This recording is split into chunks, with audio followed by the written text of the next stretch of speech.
और कैसे हो दोस्तों, welcome back to between 22 yards. और कल मेरे साथ है राम वेदी। कल का मैच आप सबने देखा ही होगा, क्या बढ़िया खेला इंडिया। उस पर हम अभी चर्चा करेंगे थोड़ी देर में, लेकिन सबसे पहले talk of the town Abhishek Sharma, क्या कहना चाहोगे आप उसके बारे में? अभिषेक शर्मा बढ़िया खेले हैं। ऑब्वियस अगर हम इस चीज़ को देखें कि मैच में स्कोर आपका 130 रन था, बहुत ज़्यादा प्रेशर नहीं था। तो ऐसे मौके आते हैं जब आपको अपनी फॉर्म लाने का टाइम होता है, जब बहुत ज़्यादा प्रेशर नहीं है। तो फॉर्म लाने के लिए अच्छा था, बढ़िया मौका था, प्लेटफॉर्म सेट था और बढ़िया खेला उन्होंने, बहुत शानदार खेला। और कल का एक मतलब थोड़ा सा एनालाइज करोगे उसकी इनिंग को, तो उसमें उसने 79 रन बनाए, उसमें से 68 रन सिर्फ बाउंड्रीज के हैं, 8 6 और 5 चौके, 48 और 20 रन। और तो बाकी सिर्फ 11 रन उसने सिंगल और डबल से बनाए। मतलब ये दिखाता है कि बंदे के पास कितना प्योर हिटिंग है। मतलब उसका, और ऐसा भी नहीं कि अंधा चला रहा था एकदम। मतलब उसने एक दो बार एलिगेंट कवर ड्राइव भी मारे आराम से, जब बॉल स्लोअर वाली तो स्लोअर भी मारा, ऐसे नहीं कि बस अंधा चलाए जा रहे थे। और मतलब मेरे को तो एक चीज़ का बड़ा ताज्जुब होता हाँ। है, जब जब अभिषेक शर्मा खेलता है, अच्छा खेलता है, युवराज सिंह आ जाते हैं अपना ट्वीट लेके। और भाई उन्होंने काम किया बंदे पे, तो वो बढ़िया 2 साल। खेलते हैं तभी तो थोड़ी ना काम किया है। हो सकता है ना कभी एक दो रफ पैचेस आए तभी भी आके बोलो कि हाँ भाई ठीक है, कोई बात नहीं, you will do good. But अच्छा खेलते तुरंत क्रेडिट धोनी को बोलते हैं, credit stealer. Obviously he could be, but Abhishek Sharma batting कर रहा है। कितनी बार रमाकांत आचरेकर आए और सचिन तेंदुलकर की पारी के लिए, ओह क्या खेल दिया, क्या वो तो खेल ठीक दिया, है, क्या वो मैं तो वही बोल रहा हूँ कि सचिन को हम लाते ही नहीं बीच में। हम बाकी क्रिकेट में हम बात कर लेंगे। विराट कोहली ने जब जब अच्छा खेला, कितनी बार, एक दो बार हो सकता है कि उसके कोच की बात हुई होगी, लेकिन उसके बाद कितनी बार उसका कोच आके जब भी सेंचुरी मारता है, अरे वाह, इसे अपना लगा दिया, कोई भी ट्वीट तो डाल दिया। भाई बंदे का पहले प्लेइंग स्टाइल पूरा डिफरेंट था। युवराज सिंह ने उस पर 2 साल काम किया, पूरा ही बदल दिया। मानते हैं सनराइजर हैदराबाद में जब वो खेल रहा था तब भी उससे एग्री थे हम। उसके बाद में इंडिया जिम्बाब्वे के सामने पहले टेस्ट में, पहले T20 मैच में वो फ्लॉप हुआ और अगले में आके सेंचुरी बनाए, तब भी हम उस चीज से एग्री कर रहे थे और आज भी एग्री कर रहे हैं। There is no doubt about it, but it is just about कि जब वो अच्छा खेल रहा है तभी आके क्यों ट्वीट करना। हाँ तो मैं it feels like obviously you are praising the player, but वो जैसे ट्वीट आता है इतने में समझ में आया, अरे यार मतलब नहीं, मैं नहीं इस तरह not से again. देखता कि जिस तरीके से अभिषेक शर्मा जिस ब्रांड के क्रिकेट खेलता है, वो हमेशा ही हाई रिस्क क्रिकेट खेलेगा और वो बहुत बार आउट भी होगा जीरो में, लेकिन वो जब खेलेगा तब वही खेलेगा, उसके बाद कोई नहीं खेलेगा। मुझे ना इस T20 साइड से क्या डर लगता है पता है, जब कभी बड़ा मैच होगा ना, सारे के सारे एक साथ फ्लॉप हो जाएंगे। वो तो किसी भी टीम के साथ हो सकता है, उसमें तो कोई मतलब इनका देखो, बाकी टीमें में हो जाती है फ्लॉप। जब भी विराट था, रोहित था, तभी भी बड़े गेम्स में हम फ्लॉप हुए हैं, बट एटलीस्ट वो टीम्स विश्वास देती थी कि नहीं होंगे, संभाल लेंगे। लेकिन इसमें क्या है, विश्वास नहीं लगता, इसमें लगता है तो कि ये हाँ यंग है ना, मतलब टीम यंग है, अभी नई तो बनी है। संजू सैमसन 2012 अरे से तो T20 एक प्लेयर से नहीं है, अभिषेक शर्मा, सूर्य कुमार यादव रिंकू, 2012 से T20 खेल रहे हैं, अक्षर पटेल, रिंकू, अभिषेक शर्मा और आपका वरुण चक्रवर्ती, ये अभी भी मतलब वरुण चक्रवर्ती एक वर्ल्ड कप खेल के आया, वर्ल्ड कप खेल के, वो कैसा वर्ल्ड कप था सबको पता है। कैसा वर्ल्ड कप क्या था, तो एकदम ही रफ, मतलब कैसा था। तो लर्निंग तो मिलती है ना, जब आप ज्यादा खराब खेलते हो तो ज्यादा लर्निंग मिलती है। कंसिस्टेंसी की बात कर, मतलब कंसिस्टेंट थोड़ी खेला वो इतना, और चलो अभी हम कंसिस्टेंट हो रहे हैं अपने टॉपिक से, फिर आते हैं अपने मैच पे। तो पहले भाई जो रूट को बोल रहा हूँ, तो जो रूट तो है ही नहीं, जॉस बटलर को, मतलब उसने जो डिटर्मिनेशन से अपनी इनिंग खेली है, उसके लिए हमें उसको प्रेस करना पड़ेगा। भाई बंदा एक जगह पे डटा रहा। सेम कंडीशन IPL में हुई थी, आरआर के साथ जब मैच था, कोई नहीं था, बंदा खेलता रहा वन साइड में, मतलब आखिरकार में जिता दिया आरआर को। KKR के अगेंस्ट ही था वो मैच, बट लेकिन यहाँ पे नहीं कर पाया। और इसमें ना सबसे बड़ी जो दिक्कत दिखी हमको, वो दिखी टीम सिलेक्शन में। इंडिया की टीम जो बेंच थी, उन्होंने अलग ही रीड की पिच को, और जो इंग्लैंड वालों ने तो एकदम ही अलग की। नहीं, रीड कहाँ की, उन्होंने तो 2 दिन पहले टीम अनाउंस कर दी थी। हाँ मतलब पिच को रीड करी कहाँ? पिच जब भी रीड करते हो, जब आप मैच के पहले आप प्लेइंग 11 में, 2 दिन पहले क्या पिच का पता चलेगा कि भाई कैसी होने वाली है? मतलब उन्होंने तब देखी होगी पिच, उसके हिसाब से बना दी। उन्होंने पिच नहीं देखी, उन्होंने सोचा कंडीशंस है, ड्यू गिरेगा, ड्यू गिरने पे स्पिनर्स को प्रॉब्लम आएगा, फास्ट बॉलर्स को खिलाते हैं ताकि ये वाला फैक्टर हम निगेट कर दें। और इन केस हमें स्पिनर्स की ज़रूरत पड़ेगी तो हमारे पास में उनके पास 3 ऑप्शन थे, lime Livingstone, Bethel and Rashid. लेकिन जब आप 4 फास्ट बॉलर खिला लिए, उसके बाद आपका स्कोर डाउन हो गया और फिर आप उनसे बॉलिंग नहीं करवाओगे, in that case people will criticise कि भाई टीम खिलाई क्यों, इनको खिलाई क्यों जब इनसे ओवर्स ही नहीं लेने थे। और वो भी है ना कि देखो, आप जब 2 दिन पहले अनाउंस करते हो तो क्या आप स्टेटमेंट दे रहे हो या आपका ओवर कॉन्फिडेंस बता रहा है कि भाई नहीं, हमें कंडीशन से फर्क नहीं पड़ता, हमारे पास world class quality batsman, bowler, fielder है, हम किसी भी पिच पे आके कभी भी मैच जीत लेंगे। आप ये कहना चाह रहे थे? नहीं, अगर आप इस तरीके के ओवर कॉन्फिडेंस के साथ इंडिया जैसी टीम या ऑस्ट्रेलिया जैसी टीम के सामने खेलते हो, मैं तो किसी भी टीम तो को फिर T20 अब में तो आप आप कर ही नहीं सोचो, सकते। ऑस्ट्रेलिया ने पाकिस्तान जैसी टीम के सामने अपनी बी टीम उतारी, मतलब इस तरीके की टीम कुछ भी कि भाई बड़े बढ़िया प्लेयर्स को टेस्ट मैचेस के लिए रख लिया, तो पाकिस्तान ने ऑस्ट्रेलिया को ऑस्ट्रेलिया में हरा दिया। तो ये आप जब भी किसी भी मैच को लाइटली लोगे कि हम कभी भी मार लेंगे। और थोड़ा देखो, बैटिंग में डेप्थ की कमी थी कल इंग्लैंड की टीम में। ये मैंने कल सुबह जो वीडियो बनाया था उसमें भी ये बात की थी कि बैटिंग डेप्थ कम है उनमें, और वो इस तरीके से टीम उन्होंने बिल्ड की है कि हाँ, बॉलर बॉलिंग का काम करेंगे और बैट्समैन है उनका काम बैटिंग करना है। और जो बहुत ज़्यादा ऑलराउंडर खिलाए नहीं, हालांकि आदिल रशीद थे, वो 8-9 नंबर तक बैटिंग करने आए थे, बट वो उनमें से कोई भी प्रॉपर ऑलराउंडर नहीं है। ऑलराउंडर कोई नहीं है।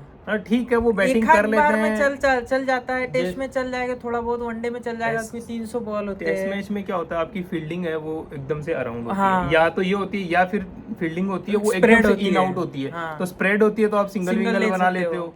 और अगर आप एकदम से एकदम से आपके अराउंड एकदम क्लोज फील्डिंग होती है, इस केस में आप हिटिंग कर लेते हो, लग जाते नहीं लगते। बुमराह ने वो 43 कितने रन्स बनाए थे एक ओवर में, सबसे ज्यादा रन बनाने का रिकॉर्ड है 35 रन।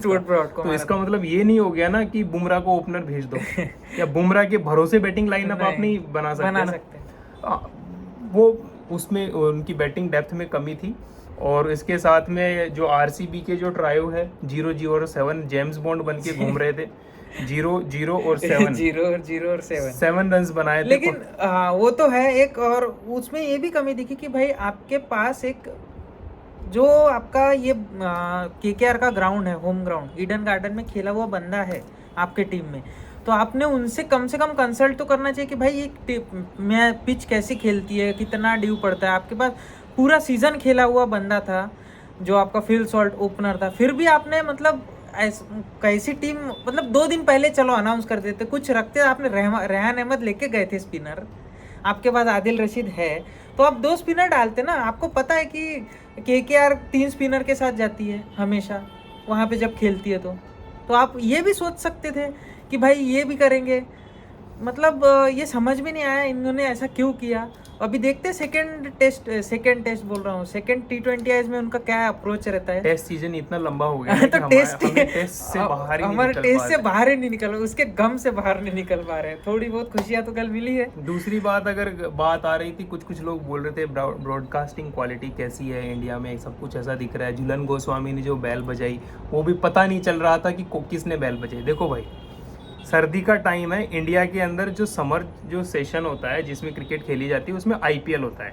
तो इस वजह से वहाँ का जो वो जो क्लियर आप आईपीएल देखते हो तो उसमें क्लियर ब्रॉडकास्टिंग आती है। हाँ ठीक है, उतनी अच्छी नहीं आती जितनी ऑस्ट्रेलिया की है, बट जैसी कल आ रही थी वैसी भी नहीं आती। वो कल आने का रीजन सिंपल था कि फॉग था, सर्दी का टाइम है, ओस गिरता है, तो वो उसकी वजह से पूरा वो कैमरे के लेंस में डिस्टॉर्शन आ जाता है। वो थोड़ी टेक्निकल चीजें हैं। दैट वाज नॉट कि भाई ठीक है, ब्रॉडकास्टिंग की वजह से वैसा नहीं दिख रहा था वो।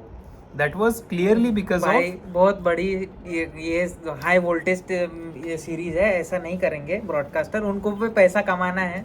हाँ, उनको पैसा कमाना है। वो अगर ऐसी ब्रॉडकास्टिंग क्वालिटी के साथ में कंटिन्यू करेंगे तो बीसीसीआई कॉन्ट्रैक्ट थोड़ी देगा, फिर अगले किसी और को दे देगा। हाँ, तो ये चीज मतलब इतना नहीं है, तो है नहीं जितना कल जो उस चीज को लेकर जो लोग ठीक है मीम पेजेस है उनका काम है ये करना, बट इतनी ज्यादा खराब ब्रॉडकास्टिंग क्वालिटी नहीं है जितनी हमने कल देखी। वो जस्ट बिकॉज ऑफ जो अराउंड का जो मौसम, और ऐसा अगर सीन इंग्लैंड में भी हो, वहां पे भी फॉग हो अराउंड, तो वहां पे भी सेम ही आने वाला है, सेम ही आएगा, क्योंकि हमको दिखता नहीं है। तो मतलब ये नहीं कि होता नहीं है उधर, ये भी वहाँ पे देखो, वहाँ पे मेजर क्रिकेट जो खेली जाती है वो समर टाइम में खेली हाँ, जाती है। क्योंकि वो विंटर में उधर हर टाइम पानी गिरता रहता है, जहाँ पानी नहीं गिरता वहाँ पे क्रिकेट और होती है। वो ये समर में वो होम क्रिकेट खेलते हैं, और विंटर टाइम वहाँ का जो विंटर है उसमें अवे क्रिकेट अवे खेलते हैं, क्रिकेट क्योंकि खेलते हैं। वहाँ के कंपैरिजन में इंडिया की साइड में या इधर हम देखें तो कंपैरेटिवली कम सर्दी होता है प्लेइंग ना, मतलब कंडीशन अच्छी होती है। Playing condition. तो वो इंडिया का जो गर्मी के अंदर अगर कोई वनडे खेलने लग जाए या 5 दिन का टेस्ट मैच खेलने लग जाए तो वो खेल ही नहीं पाएंगे, नहीं खेल पाएंगे। इतनी ज़्यादा गर्मी होती है। और वहाँ पे हम जाके अगर हम खेलें तो सर्दी में नहीं खेल पाएंगे, कोई नहीं खेल पाएगा। 2-2 स्वेटर पहन के देखा है हमने। हम वहाँ का समर में भी इंडिया जब खेलने जाता है तो वहाँ पे स्वेटर पहन के मैचेस हाँ। खेलते हैं। तो ये थोड़ा सिंपल सा एक टेक्निकल पॉइंट ऑफ व्यू है, इसमें मतलब बहुत ज़्यादा जाने की ज़रूरत नहीं है। हाँ, इंडिया को अपनी ब्रॉडकास्टिंग क्वालिटी बेटर करनी चाहिए। 4K में जो उनके यहाँ पे आता है, हाँ, हमारे that is- इधर हाँ वो वो तो बहुत अलग ही अच्छा होता है। वो बहुत अच्छा है। चलिए वापस से हम डीरेल हो गए थोड़ा सा। अब इस पे देखते हैं समरी पे कि मतलब भारत के बॉलिंग चेंजेस, भारत की तरफ से जो कैप्टनसी हुई, जो बाहर से जो मैसेजेस आए, जो मैसेज कन्वे हुए, बहुत एनिमेटेड दिखे कोच, प्लेयर, हार्दिक पांड्या के साथ, सूर्य कुमार यादव के साथ। तो ये जब मतलब ऐसा लग रहा है ना कि जब कोई बड़े नाम टीम में नहीं होते तो गौतम आप गंभीर नाम का लीजिए ना। वो आपका डिपार्टमेंट है, वो आप लीजिए। नहीं, मैं बोल देता हूँ, मैं क्लियरली बोल देता हूँ। गौतम गंभीर विदाउट रोहित शर्मा कैप्टन, गौतम गंभीर without Rohit Sharma the captain and Virat Kohli the player is unbeatable. और आई वुड प्रिफरली से Rohit Sharma the captain, because आप देखो T20 का एक भी सीरीज इंडिया ने हारा नहीं है ना। उसके बाद में 2 टेस्ट मैचेस खेले without Rohit Sharma team India ने। That was first Perth test match जिसमें इंडिया जीती थी, और लास्ट टेस्ट में सिडनी वाला वो ऑलमोस्ट जीत गए थे। बुमराह इंजर्ड थे, अदरवाइज वो मैच हारते जीतते नहीं। वो ड्रॉ कैसे होता? वो ड्रॉ हो जाता या फिर मैच जीत जाता इंडिया, हारता तो सिडनी वाला टेस्ट मैच तीसरे दिन में खत्म हुआ है, वो लास्ट वाला। हाँ, तो वही सिडनी वाला लास्ट ही वाला था ना। तो 3 दिन में खत्म हुआ, ड्रॉ कैसे होता? तो वो टारगेट इंडिया एटलीस्ट टफ बनाती, एक तरफा नहीं आती। एक तरफ मतलब जिस तरीके से वो 4 विकेट के बाद में उन्होंने आसानी से रन बना दिए, तो वो नहीं होता।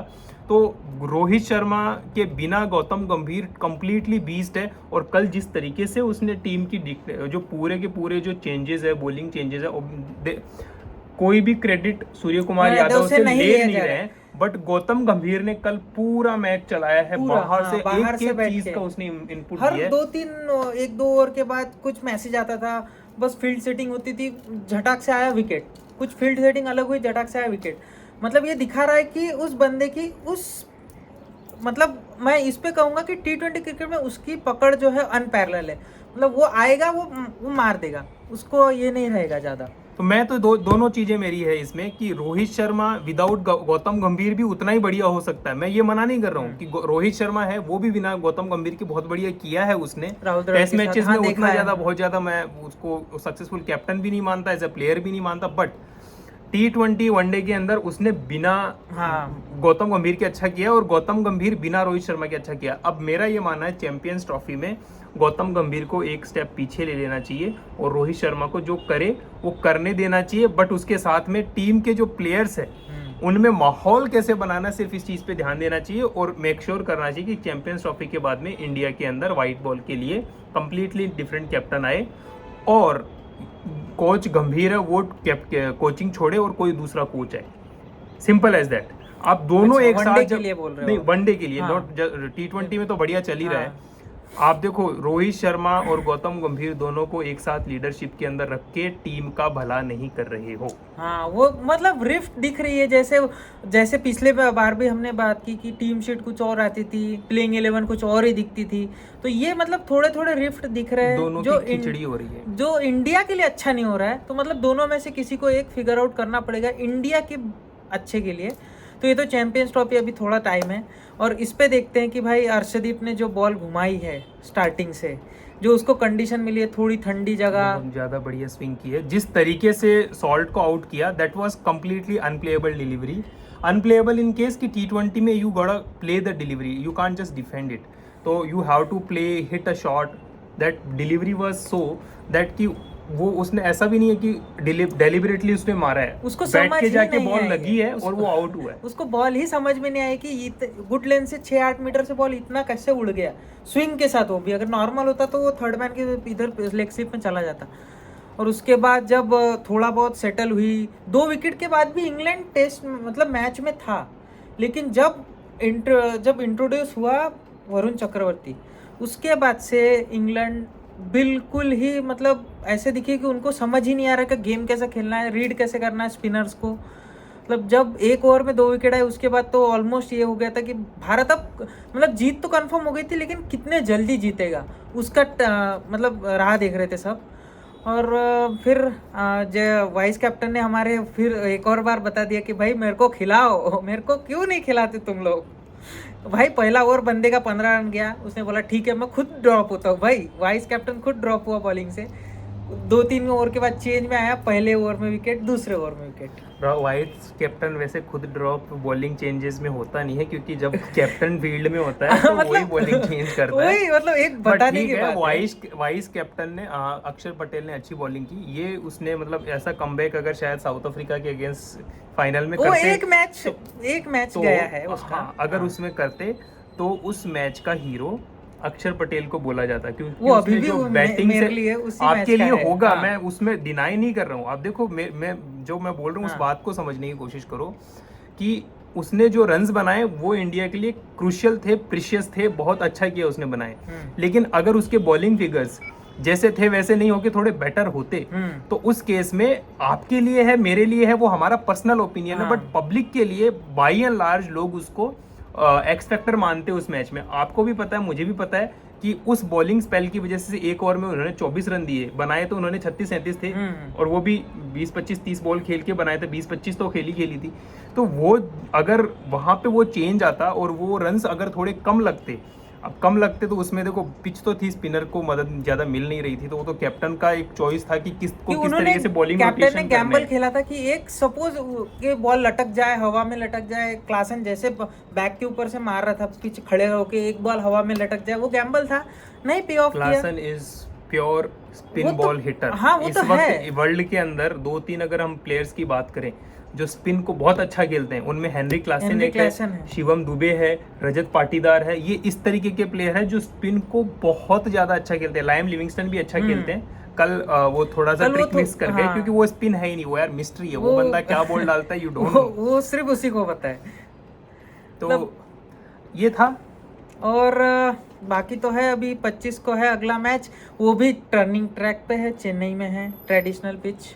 तो टर्निंग ट्रैक है, ये पहले से कैसे पता चल गया? ये तो जो नॉर्मल पिच है वैसे उसके लिए कर रहे हैं। चलो फिर आज के लिए इतना ही। बाकी नेक्स्ट हम अगले मैच के प्रीव्यू में आते हैं, बातचीत करते हैं आपसे, लाइव आने की कोशिश करेंगे। Thank you so much.